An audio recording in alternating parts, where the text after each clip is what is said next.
Rachel Onwibo, and I am in my senior year in the College of Nursing here at the University of Toledo.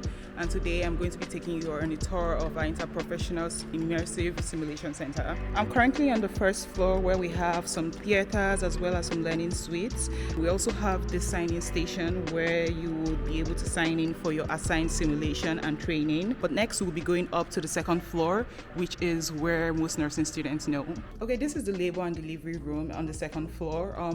Most simulation centers are set up the same with a specific population that you will be working with, and this being a labor and delivery room, you would obviously have like a pregnant patient. We'll do a tour in a short moment. So we have similar rooms like the med-surg floor, the ICU. We have several breakout rooms in this floor, and each different room will have a different patient population. So this is what a typical simulation room would look like. You would have like a crash cart, you would have your patient population, a hospital bed, you would have your drip care vital signs, you would have vital signs running, as you can see in the monitor here, and you would have people watching you from this window and everything you would need to take care of that patient.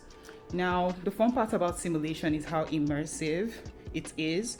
Simulations are mostly group-based, and you would be here with a group.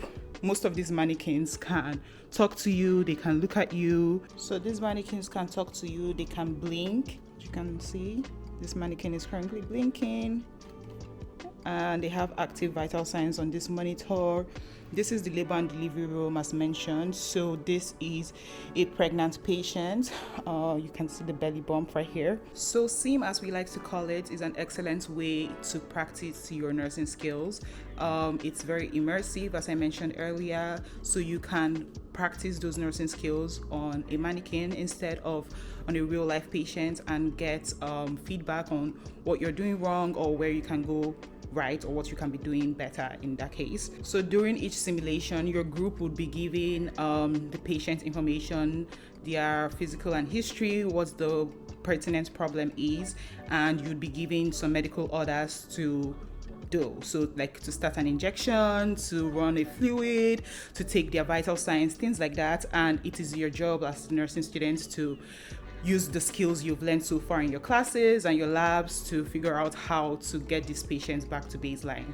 At the end of each simulation, there would be something we like to call post-conference, where you go to a separate breakout room with the rest of your group, and then your instructor would come in and go over what you did during the simulation. So they can talk about like what you did wrong, what you did right, and basically if you did something wrong, how you can avoid that mistake in the future.